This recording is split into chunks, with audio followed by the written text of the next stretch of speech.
مگر اچھی تربیت کیوں ضروری ہے؟ آج ہمارے پہلا ٹارگٹ ہوتا ہے بچہ اسکول کون سی پڑھے گا.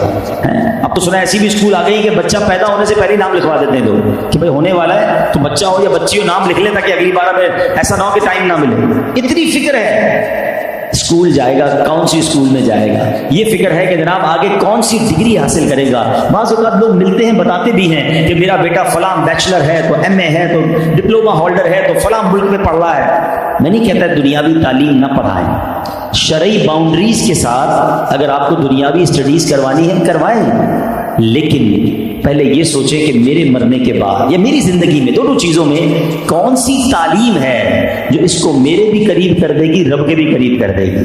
اور وہ تعلیم وہ دینی تعلیم ہے. کیا خوبصورت دین ہے ہمارا. ہم نے اپنے بچے کو دین کی طرف نہیں لگایا. اگر ہم بچے کو دین کی طرف لگا دیتے, دین اس کو ہماری خدمت کی طرف لگا دیتا. ہم بچے کو قرآن و حدیث سکھاتے, قرآن و حدیث اس کو ہماری خدمت سکھا دیتی. ہم آج یہ تکلیف اٹھا رہے ہیں, اس کی ایک وجہ یہ بھی ہے کہ بچہ ہم نے دین سے دور کر دیا. اگر آپ چاہتے ہیں کہ آپ کے بڑھاپے کا سہارا آپ کے بچے بنے, آپ کے مرنے کے بعد بھی آپ کے لیے صدقہ جاریہ بنے, تو آپ نے اپنے بچوں کو دین کی طرف لانا ہے. کچھ اولادیں وہ ہیں جن کی ماں باپ نے تربیت ایسی کی, ہم نہیں چاہتے, وہ خود رابطہ کر رہے ہوتے ہیں کہ ماں کا انتقال ہو گیا, یار کچھ کنواں کھدوانا ہے, کوئی مسجد بنانی ہے, کوئی مدرسے میں میری ماں کے لیے مجھے کچھ کرنا ہے. کیوں؟ ماں نے تربیت ایسی کی, والد نے تربیت ایسی کی, انہیں ماحول ایسا دیا کہ ماں باپ کے مرتے ہی انہیں فکر ہو گئی کہ میری ماں قبر میں اکیلی ہے, میرا والد قبر میں اکیلا ہے, اس نے روز مجھے کھانا کھلایا تھا, آج میں روز اسے ثواب پہنچانے کا کوئی انتظام کروں. یہ اس بچے کے دل میں خیال کیسے آیا؟ کیونکہ اللہ نے اسے اچھا ماحول عطا کیا, ماں باپ نے اس کو اس ماحول کی طرف بڑھایا.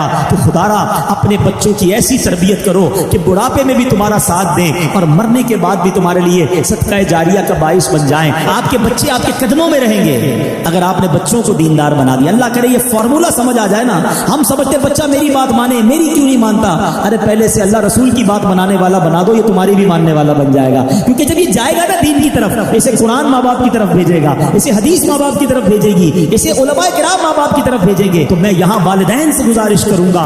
یہ بڑا مجرب ایک عمل ہم نے دیکھا, بزرگوں سے سنا کہ جس کے یہاں بیٹا نہ ہوتا ہو یا بیٹی کی تمنا ہو تو وہ سیدنا حمزہ رضی اللہ عنہ کے مزار پر حاضری دے کر یہ تمنا کرے کہ یا اللہ ان کی برکت سے جو بیٹا عطا فرما, اور جب بیٹا عطا ہوگا تو میں اس کا نام حمزہ رکھوں گا. کئی حمزہ ملے مجھے, یہ بتایا تھا, ہم نے وہاں جا کے نیت کی اور یہ حمزہ ہمیں مل گیا. تو چلے جو نہیں جا سکتے آج ان کا تصور کر کے اللہ سے دعا کرنی ہے کہ اللہ ان کے صدقے بیٹا عطا فرما دے. ہم بیٹا نبی پاک کے مبارک چچا کے نام پر حمزہ رکھیں گے. میرا کریم مولا دینے والا ہے اور اچھوں کے صدقے ہم پر بھی کرم ہو جائے گا. آپ کو مشورہ دیتا ہوں کہ اپنے بچے کو دین کی طرف بھیجیے, اس کو انکریج کیجیے. اگر وہ مسجد میں جاتا ہے اس کی حوصلہ افزائی کیجیے, اچھے ماحول سے اسے وابستہ کر دیجیے. واللہ آپ اپنے بچے کو دین کی طرف لگا دیجیے, دین اس بچے کو آپ کے قدموں میں ڈال دے گا, دین آپ کا فرما بردار بنا دے گا. کیونکہ وہ جب قرآن پڑھے گا ماں باپ کے آداب سنے گا, جب وہ حدیث پڑھے گا اس کو والدین کا ادب پتہ چلے گا, تو میری دنیا بھی اچھی ہو جائے گی اگر میری اولاد نیک بن جائے. اور سبحان اللہ مرنے کے بعد تو نیک اولاد نے کام آنا ہے. لوگ کہتے ہیں ہمارے بچوں کو بہت سارے سافٹ ویئر آتے ہیں. ارے جناب بہت سارے موبائل کے اس کو فنکشنز آتے ہیں. مجھے بتاؤ نا, میرے مرنے کے بعد میری قبر پر بیٹھ کر گوگل, یاہو, واٹس ایپ یا جناب ایمو کھول کر مجھے وہ ایصال ثواب کرے گا, یا قرآن پڑھنا آتا ہوگا تو ثواب پہنچائے گا, نمازی ہوگا تو میرے لیے دعا کرے گا, میں نے اس کو سخاوت کی عادت ڈالی ہوگی تو صدقہ خیرات کر کے میرے لیے صدقہ جاریہ کا باعث بنے گا. فیصلہ آتا ہے, یہ ارلی سٹیج میں فیصلہ کر لیجئے کہ اپنے بچے کو کس لائن پہ لگانا ہے, کیونکہ ہم سب نے دنیا سے جانا ہے. نیک اولاد چھوڑ کر جاؤ گے تو وہ قبر میں صدقہ جاریہ کا باعث بنے گی. اور ایک بات اور یاد رکھیے, بچہ نیک پتہ کیسے بنے گا؟ جب ہم نیک بنیں گے.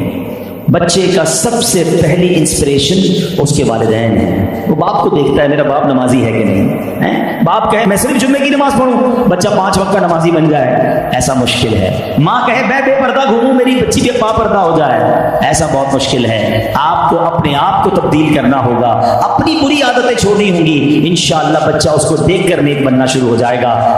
دنیا میں کوئی بندہ بڑی ڈگری ہولڈر ہو جائے نا, بڑا افسر بن جائے, بڑے جناب اس کے پاس یوں سمجھیے کہ ڈپلومے ہو, ہم نے دیکھا ہے کہ اب ماں باپ اس سے ڈر کے بات کرتے ہیں کہ کہیں بچے کو برا نہ لگ جائے, بڑا افسر ہے, بہت پڑھا لکھا ہے, بڑا ڈگری ہولڈر ہے.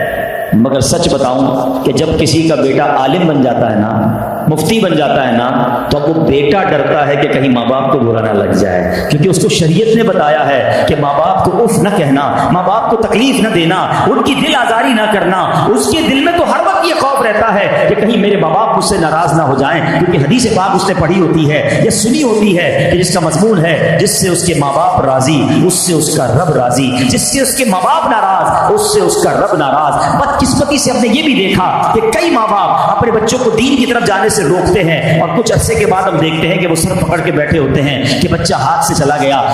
یاد رکھیے ہم نے نارملی دیکھا ہے، میجورٹی کی بات کر رہا ہوں، سب کی نہیں، کوئی ناراض نہ ہو جائے۔ میں ہر ٹاپک پر بہت دیر تک گفتگو کر سکتا ہوں، لیکن ظاہر ہے کہ مجھے ایک وقت کے اندر اپنا بیان کمپلیٹ کرنا ہے۔ میں بہت مختصر بات کر کے آگے بڑھ جاؤں گا۔ وہ لوگ جن کے ماں باپ حیات ہیں، خدا کی قسم یہ رب کی بہت بڑی نعمت ہے، ہمیشہ ان کی قدر کرنا۔ ماں باپ کا جو فرما بردار ہے وہ دنیا میں بھی کامیاب ہے اور آخرت میں بھی کامیاب ہے۔ ایک حدیث کا مضمون ہے، جس سے ماں باپ راضی اس سے اس کا رب راضی، جس کے ماں باپ اس سے ناراض اس سے اس کا رب ناراض۔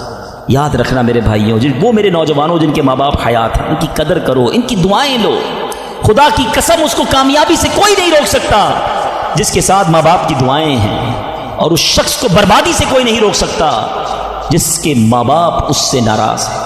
دنیا میں اور بہت سارے گناہ ہیں، ہر گناہ کی سزا، اس کا رزلٹ، اس کا عذاب جو ہے وہ بندے کو مرنے کے بعد پتہ چلتا ہے، مگر ماں باپ کی نافرمانی وہ گناہ ہے کہ جس کا عذاب بندے کو دنیا میں دکھایا جاتا ہے۔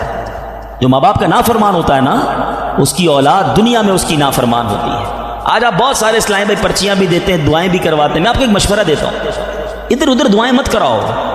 جس کے پاس ماں ہے نا، اپنی ماں کے قدموں میں بیٹھ جاؤ۔ خدا کی قسم ماں دل سے دعا کر دے، طوفان ٹل جایا کرتے ہیں۔ بھول گئے آپ کہ جنت میں موسیٰ کا پڑوسی بنا دیا اللہ نے؟ ایک کسائی کو ماں نے دعا دی تھی، اللہ نے موسیٰ کا جنت میں پڑوسی بنا دیا۔ کہ نبی پاک علیہ السلام فرماتے ہیں، حضرت عبداللہ ابن زبیر رضی اللہ عنہ سے روایت ہے کہ جو ماہ رجب میں کسی مسلمان کی پریشانی دور کرے، اللہ عز و جل اس کو جنت میں ایسا محل عطا فرمائے گا جو حد نظر تک وسیع ہوگا۔ تم رجب کا اکرام کرو، اللہ کریم ہزار کرامتوں کے ساتھ تمہارا اکرام فرمائے گا۔ اللہ کرے کہ ہماری کوئی نماز قضا نہ ہو، ہم اس پہ نفلی روزے رکھیں، اس پہ درود پاک کی کثرت کریں، استغفار کی کثرت کریں۔ اللہ کا مہینہ ہے، خوب اللہ کی طرف لو لگائیں کہ یا اللہ تیرا مہینہ آ گیا، بندہ بھی تو میں تیرا ہوں، میرے مولا تو میری مغفرت فرما دے۔ اللہ ہمیں اس مہینے کی برکت عطا فرمائے۔ پھر کتنا سخت ہوتا ہے سمجھیے گا، یاد رکھیے سختی کی اور بھی چیزیں ہوتی ہیں۔ لوہا بڑا سخت ہوتا ہے، لکڑی بڑی سخت ہوتی ہے، مگر لوہا آگ سے نرم ہو جاتا ہے، لکڑی پانی سے نرم ہو جاتی ہے، مگر پتھر کتنا سخت ہوتا ہے، نہ آگ میں گلتا ہے نہ گرمائش میں پگھلتا ہے۔ ہتھوڑے مار مار کے اس کا برادہ تو کر سکتے ہیں، چورا چورا کر سکتے ہیں، مگر نرم نہیں کر سکتے۔ تو قرآن نے مثال کیا دی کہ دل پتھر سے سخت ہو گئے۔ اچھا پھر کہا او اشد قسوہ، پتھر سے بھی زیادہ سخت ہو گئے۔ اللہ اکبر، ان دلوں کا عالم کیا ہوگا کہ جن کو قرآن کہہ رہا ہے کہ تمہارے دل پتھر جیسے سخت، بلکہ اس سے بھی زیادہ سخت ہو گئے۔ اللہ اکبر۔ اے میرے پیارے اسلام، حالانکہ پتھر کی ایک اور تعریف قرآن خود آگے بیان فرما رہا ہے، وَإِنَّ مِنَ الْحِجَارَةِ لَمَا يَتَفَجَّرُ مِنْهُ الْأَنْهَارُ، پتھر میں تو کچھ وہ ہیں جن سے ندیاں بہتی ہیں، وَإِنَّ مِنْهَا لَمَا يَشَّقَّقُ فَيَخْرُجُ مِنْهُ الْمَاءُ، عزت سے دیکھتے، تعجب سے دیکھتے، اور وہ کیا کرتا، ہر شہر سے 10 علماء کلیکٹ کرتا ہوا آگے چلتا رہتا۔ اینڈ آف دا ڈے اس کے پاس 4000 علماء جمع ہو گئے، اس مذہب کے، اس وقت کے اہل کتاب کے، اپنی کتاب کا علم رکھنے والے۔ یہ گھومتے گھومتے گھومتے مکہ پاک پہنچے۔ جب مکہ شریف پہنچے تو مکے والوں نے اس کی کوئی آؤ بھگت نہ کی، کوئی اس کی جو ہے وہ خدمت نہ کی، تو اسے بڑا غصہ آیا کہ یہ کیسے لوگ ہیں، یہ مکے والے کیوں ایسے ہیں کہ ہمارے لشکر کا نہ استقبال کیا، نہ ہمیں کوئی اکرام دیا، نہ کوئی دعوت کی۔ تو اس کے ساتھیوں نے بتایا کہ مکے میں ایک گھر ہے جس گھر کا یہ لوگ طواف کرتے ہیں، اور اس گھر کی وجہ سے یہ اور کسی کو اتنی گھاس نہیں ڈالتے۔ اب اس شخص نے سوچا، بادشاہ نے، کہ میں اس گھر کو ہی گرا دیتا ہوں، مکے والوں کو قتل و غارت گری کرتا ہوں، ان کو تباہ کرتا ہوں اور اس گھر کو ہی گرا دیتا ہوں۔ جیسے ہی اس نے یہ سوچا، ہمیری بادشاہ بیمار ہو گیا، اتنا شدید بیمار ہو گیا کہ اس کا علاج ہی نہ ہو۔ بڑے بڑے حکیم آئے، بڑے بڑے لوگ آئے، تو بادشاہ کو کہا کہ معاملہ کچھ اور لگتا ہے، یہ تمہاری بیماری نہیں، کچھ اور ہو گیا ہے تمہیں۔ تو اب جو اس زمانے کے سمجھدار لوگ تھے، انہوں نے کہا بات یہ ہے کہ یہ کعبہ جو ہے نا، یہ اللہ کا گھر ہے، جس نے بھی اس کو گرانے کے بارے میں سوچا نا، اس کو پرابلم ہی آئی ہے. تم ایسا کرو یہ خیال اپنے دل سے نکال دو. ہمیر بادشاہ نے توبہ کی کہ میں اس کعبے کو نہیں گراؤں. اب جیسی اس نے یہ نیت کی تو اس کی طبیعت ٹھیک ہونے لگ گئی. بہرحال اب یہ قافلہ موو ہوا اور اس بستی میں پہنچا جس کا اس زمانے میں نام مدینہ نہیں تھا مگر بعد میں وہ عاشقوں کی بستی مدینہ. ہمیر بادشاہ اپنے اس عظیم الشان قافلے کے ساتھ جب مدینے پہنچا، اس بستی میں پہنچا، کھجوروں والی بستی میں، چونکہ اس کے ساتھ 4000 علماء تھے. ان علماء نے اپنی کتابوں میں پڑھ کر بتایا کہ ہمیں آسمانی کتابیں بتاتی ہیں کہ یہی وہ جگہ ہے جہاں نبی آخر الزماں ہجرت کر کے آئیں گے، اس کو اپنا مسکن بنائیں گے. یہ ان کی بعثت کے بعد ہجرت کی جگہ ہے. 400 علماء نے آؤٹ آف 10 4000 علماء میں اس میں 400 علماء نے کہا ہم تو یہیں رہیں گے، آپ نے جانا ہے تو جائیں. بادشاہ تھا بڑا کمال کا، اچھا نبی آخر الزماں یہاں آئیں گے. کہتا چلو میں اور ہم سب 1 سال انتظار کرتے ہوں. 1 سال سب کے سب مدینے میں رہے. مدینہ ابھی مدینہ بنا نہیں، نبی پاک دنیا میں تشریف لائے نہیں.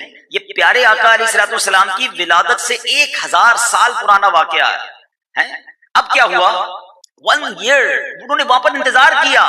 جب دیکھا کہ نبی آخر الزماں تشریف نہیں لائے تو بادشاہ نے کیا کیا، 400 علماء کے گھر بنائے، ان 400 علماء کو سامان دیا، ان کی شادی کروائی اور ایک اور خوبصورت گھر بھی بنایا اور ایک لیٹر لکھا. اللہ اکبر. ذرا دیکھیں یہ اس کے لیے خط لکھا جا رہا ہے جو ابھی بظاہر دنیا میں نہیں آئے ہیں. نبی پاک کے لیے اس بادشاہ نے خط کیا لکھا جس کا مضمون یہ ہے، طبہ اول کی طرف سے نبی آخر الزماں کی خدمت میں یہ خط ہے، حضور اگر میں آپ کا زمانہ پاؤں گا آپ کا خادم بنوں گا، آپ پر میں ابھی سے ایمان لاتا ہوں، کاش میں آپ کا زمانہ پاؤں آپ کا خدمت گار بنوں. حضور اگر میں آپ کا زمانہ نہ پاؤں تو بروز قیامت مجھے بھول نہ جائیے گا. اللہ اکبر. یہ خط اس نے ان 400 علماء میں سے جو سب سے بڑے عالم دین تھے ان کو دیا. کہا دیکھو جب آپ کا آخری وقت آئے آپ اپنی اولاد کو دے دینا، اس کو بھی وصیت کرنا، اگر وہ بھی نبی پاک کا زمانہ نہ پائیں تو اگلے اپنی اولاد کو دے دینا. میرے بیچ اسلامی بھائیوں یہ 400 علماء وہاں بس گئے. آپ جانتے ہیں یہ انصار صحابہ جو تھے نا مدینہ پاک میں، جن لوگوں نے نبی پاک کو ویلکم کیا تھا مکے سے تکلیف کے بعد جب صحابہ کرام اور میرے آقا نے ہجرت کی تھی، جن لوگوں نے میرے آقا کے لیے اپنے گھر کے دروازے کھول دیے، علماء بتاتے ہیں یہ انہی 400 علماء کی اولاد ہے. یہ انصار صحابہ وہ بنے. سبحان اللہ. یہ خط ایک کے بعد ایک کے پاس ڈائیورٹ ہوتا گیا. اب وہ وقت آ گیا جب مدینے والوں کو پتا چل گیا کہ مکے میں نبی پاک تشریف لے آئے ہیں. اب انہوں نے مشورہ کیا ان انصاریوں نے کہ ایسا کرتے ہیں یہ خط جو ہمیں طبہ اول بادشاہ نے تقریباً 1000 سال پہلے دیا تھا اب کسی وفد کو بھیجتے ہیں جو جائے اور نبی پاک علیہ الصلوۃ والسلام کو یہ ان کا خط دے کر آ جائے.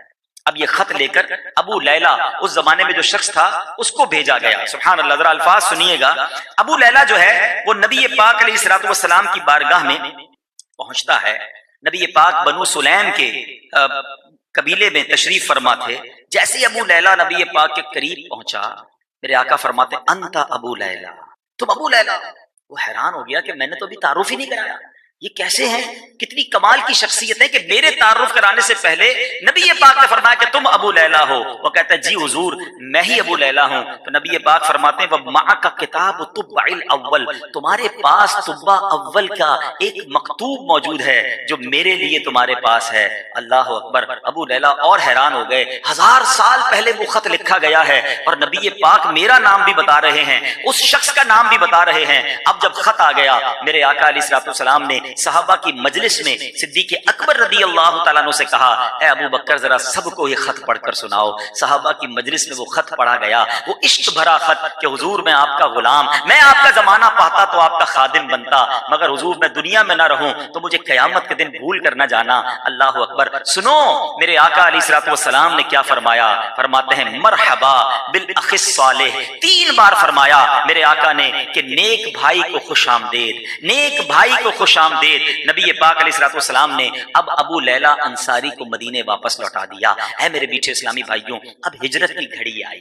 نبی پاک مدینہ پاک میں داخل ہوئے، طلع البدر علینا کی صدائیں ہیں، میرے آقا علیہ الصلوۃ والسلام کا بھرپور استقبال ہوتا ہے، ہر صحابی چاہتا ہے حضور میرے گھر آئیں، میرے گھر کو شرف عطا فرمائیں، مجھے مہمانی اپنی عطا فرمائیں، میں ان کی میزبانی کروں۔ اللہ کے نبی کہتے ہیں میری اونٹنی جو ہے وہ حکم والی ہے، اسے معلوم ہے کدھر جانا ہے۔ اب نبی پاک نے حکم دیا یہ اونٹنی جہاں رکے گی وہی میرا ٹھکانہ ہوگا۔ ذرا تصور تو کریں، جب مدینے کی گلیوں میں وہ قصوہ نامی اونٹنی چلی ہوگی، ہر صحابی سوچتا ہوگا کاش میرے گھر کے باہر، کاش یہ سعادت مجھے مل جائے۔ وہ اونٹنی گھومتے گھومتے اب کہاں رکتی ہے؟ سبحان اللہ، حضرت ابو ایوب انصاری رضی اللہ تعالیٰ عنہ کے مکان پر رکتی ہے۔ اے میرے میٹھے اسلامی بھائیوں، یہ تو آپ نے سنا تھا کہ سیدنا ابو ایوب انصاری میزبان رسول بنے، مگر آؤ میں آپ کو ایک اور حقیقت بتاتا ہوں۔ یہ وہی صحابی ہیں جو اسی عالم دین کی اولاد سے تھے جن کو نبی پاک کا گھر تحفے میں دیا گیا تھا کہ یہ والا جو مکان ہے نا،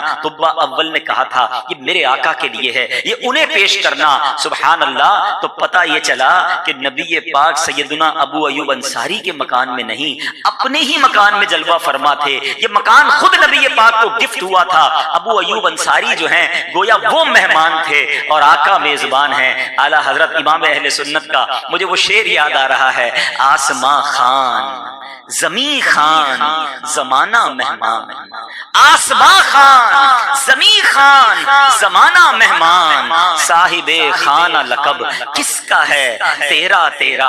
دنیا میں آج تک کوئی ایسی پرسنالٹی نہیں آئی کہ جس کے پیدا ہونے سے پہلے 1000 سال پہلے سے اس سے محبت کرنے والے، اس کا نام لینے والے، اسے گفٹ دینے والے، اس کا غلام بننے کی تمنا رکھنے والے لوگ ہوئے ہوں۔ ارے نبی پاک سے محبت تو خیر جبریل کو بھی ہے، حضرت آدم سے محبت کا ذکر چل رہا ہے، مگر پیارے آقا علیہ الصلوۃ والسلام کے مدینے کو ابھی نبی پاک نہیں آئے، اپنا مسکن بنا لینا، اس مدینے کو چھوڑ کر نہ جانا۔ اللہ اکبر، دنیا میں کوئی ایسا شہر نہیں کہ جہاں 1000 سال پہلے سے مکین کی آمد سے پہلے مکان آباد کیا جا رہا ہو۔ یہ ہے میرے آقا علیہ الصلوۃ والسلام کی شان۔ اللہ کریم ہمیں نبی پاک علیہ الصلوۃ والسلام سے سچی محبت اور ان کی سچی غلامی عطا فرمائے۔ نبی پاک کی شان میری اور آپ کی اوقات بھی نہیں۔ سچی بات تو یہ ہے، ہم یہ اجتماع کرتے ہیں، محفل کرتے ہیں، ذکر کرتے ہیں، چاہے نثر میں کریں چاہے نعت میں کریں، یہ ہم اپنی جھولیاں بھرنے کے لیے کرتے ہیں۔ وَرَفَعْنَا لَكَ ذِكْرَكَ، اللہ قرآن میں کیا فرما رہا ہے؟ اے محبوب، ہم نے تمہارے لیے تمہارے ذکر کو اونچا کیا۔ سیدی اعلیٰ حضرت لکھتے ہیں نا، تو گھٹائے سے کسی کے نہ گھٹا ہے نہ گھٹے، جب بڑھائے تجھے اللہ تعالی تیرا۔ اللہ کریم نے اپنے حبیب علیہ الصلوۃ والسلام کے ذکر کو کس شاندار انداز میں اپنے ذکر کے ساتھ جوڑا۔ اسی آیت کے بارے میں نبی پاک علیہ الصلوۃ والسلام نے جبریل امین سے ایک سوال کیا، اے جبریل اس آیت کے بارے میں بتاؤ۔ جبریل امین علیہ الصلوۃ والسلام نے عرض کی، حضور اللہ تعالیٰ فرماتا ہے کہ آپ کے ذکر کی بلندی یہ ہے کہ جب میرا ذکر کیا جائے گا میرے ساتھ آپ کا بھی ذکر کیا جائے گا۔ اشہد ان لا الہ الا اللہ کے ساتھ اشہد ان محمد رسول اللہ پکارا جائے گا۔ اس رفعت ذکر کی بلندی کی صورتیں تو دیکھیے۔ رفعت ذکر یہ ہے کہ اللہ نے اپنے حبیب علیہ الصلوۃ والسلام پر ایمان لانا اور ان کی اطاعت کرنا مخلوق کے لیے لازم قرار دے دیا ہے۔ سبحان اللہ۔ اور ذرا غور کیجئے، کسی کا اللہ پر ایمان لانا، اس کی وحدانیت پر ایمان لے آنا، ساری زندگی اللہ کو سجدے کرتا رہے، مگر دل کی تصدیق کے ساتھ جب تک رسول پاک علیہ الصلوۃ والسلام پر ایمان نہ لائے وہ عبادت بھی بیکار، وہ ایمان بھی کامل نہیں۔ جبھی تو اعلیٰ حضرت کہتے ہیں اللہ کی سرتاب قدم شان ہے یہ، انسان نہیں انسان وہ انسان ہے یہ۔ قرآن تو ایمان بتاتا ہے انہیں اور ایمان یہ کہتا ہے میری جان ہے یہ۔ اب ذرا قرآن پاک کا ایک خوبصورت جائزہ پیش کروں گا۔ قرآن مجید میں اللہ تعالیٰ نے اپنے حبیب علیہ الصلوۃ والسلام کے ذکر کو اپنے ذکر کے ساتھ، اپنی اطاعت کو اپنے حبیب علیہ الصلوۃ والسلام کی اطاعت کے ساتھ کیسا مرج کیا، کس شان سے نبی پاک کا ذکر کیا، ذرا سنتے جائیے گا، ایمان تازہ ہو جائے گا۔ ذرا سوچیے گا، اللہ تعالیٰ فرماتا ہے سورہ بقرہ آیت نمبر 278 and 279، آپ سے جنگ خدا سے جنگ ہے۔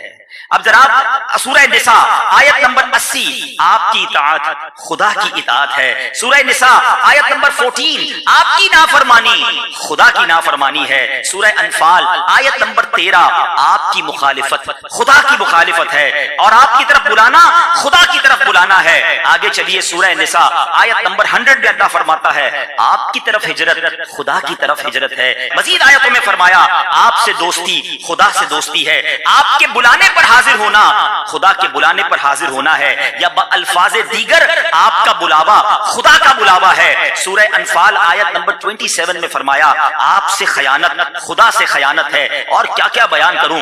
سورہ توبہ آیت نمبر 62 میں فرمایا آپ کی رضا خدا کی رضا آپ کو راضی کرنا خدا کو راضی کرنا ہے. سورہ توبہ آیت نمبر 24 میں فرمایا آپ کی محبت خدا کی محبت ہے. سورہ توبہ آیت 74 آپ کا کسی کو مال دینا غنی کرنا خدا کا غنی کرنا ہے. سورہ احزاب آیت نمبر 36 آپ کا فیصلہ خدا کا فیصلہ ہے. آپ پر پیش قدمی خدا پر پیش قدمی ہے. سورہ حشر آیت نمبر 8 آپ کی مدد خدا کی مدد ہے. ارے سوچو تو صحیح اللہ نے اپنے حبیب کی شان کو قرآن میں کیسے بیان کیا. پھر کیوں نہ سیدی اعلیٰ حضرت لکھیں کہ بخدا خدا کا یہی ہے در. ایسے نہیں لکھا سیدی اعلیٰ حضرت نے, یہ رب نے قرآن میں بیان فرمایا نا بخدا خدا کا یہی ہے در نہیں اور کوئی مفر مکر جو وہاں سے ہو یہیں آ کے ہو جو یہاں نہیں وہ وہاں نہیں. ایک اور جگہ لکھتے ہیں نا میں تو مالک ہی کہوں گا کہ ہو مالک کے حبیب. آقا میں کیوں نہ آپ کو مالک کہوں. اللہ کریم نے کیا شان آپ کی قرآن میں بیان کی. میں تو مالک ہی کہوں گا کہ ہو مالک کے حبیب یعنی محبوب و محب میں نہیں میرا تیرا. ارے ہم اور آپ کیا ذکر کریں, ہماری اوقات کیا ہے. یہ خدا کی قسم یہ اللہ کی مہربانی مجھ پر اور آپ پر ہے کہ اس نے میری زبان کو آپ کے کانوں کو ہمارے اوقات کو یہ موقع دیا کہ ہم اللہ کے حبیب کی شان بیان کر رہے ہیں ان کا ذکر کر رہے ہیں. تو بہرحال میرے بیچ اسلامی بھائیوں بہت ساری باتیں قرآن کے ذریعے بھی سیکھنے کو مل رہی ہیں. آپ علیہ الصلوۃ والسلام کا ذکر ذرا سنیے کہ کہاں کہاں اللہ نے بلند فرمایا. ذکر مصطفیٰ کی رفعت کی بات ہو رہی ہے. کیسے یہ امور دلالت کرتے ہیں کہ آپ کا ذکر زمین پر بھی ہے آپ کا ذکر آسمانوں پر بھی ہے. آپ کا ذکر انسان بھی کرتے ہیں فرشتے بھی کرتے ہیں جنات اور دیگر مخلوقات بھی کرتے ہیں. آپ کا ذکر پتھروں نے بھی کیا آپ کا ذکر درختوں نے بھی کیا. آپ علیہ الصلوۃ والسلام کا ذکر کرنے والے دنیا کے ہر کونے میں موجود ہیں. سبحان اللہ. یہ جو ٹائمنگ ڈفرنس ہے نا دنیا میں اس وقت کہیں صبح ہے کہیں دوپہر ہے کہیں شام ہے. اللہ کی حکمت اللہ جانتا ہے. لیکن اگر اس کو عشق کی ٹائمنگز کے حساب سے دیکھو نا دنیا میں سب سے پہلی فجر کی اذان فجی آئلینڈ میں اور اس کے آگے جزیروں پر ہوتی ہے. اللہ کی رحمت سے مجھے دعوت اسلامی کے مدری قافلوں میں وہاں جانے کا موقع ملا تو وہاں دنیا میں سب سے پہلی اذان ہوتی ہے.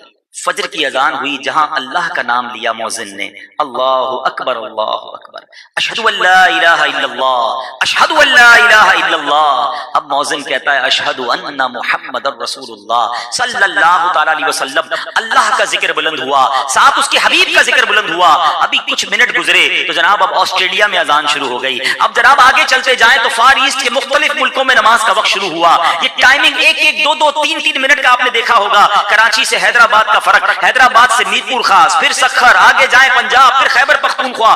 ہر لمحے ہر سیکنڈ ہر منٹ دنیا میں کہیں نہ کہیں اذان ہو رہی ہے. وہ فجر کی اذان چلتے چلتے ابھی پاکستان نہیں پہنچی وہاں ظہر کی اذان کا وقت ہو گیا. وہ ظہر کی اذان آگے بڑھی تو عصر کا وقت ہو گیا.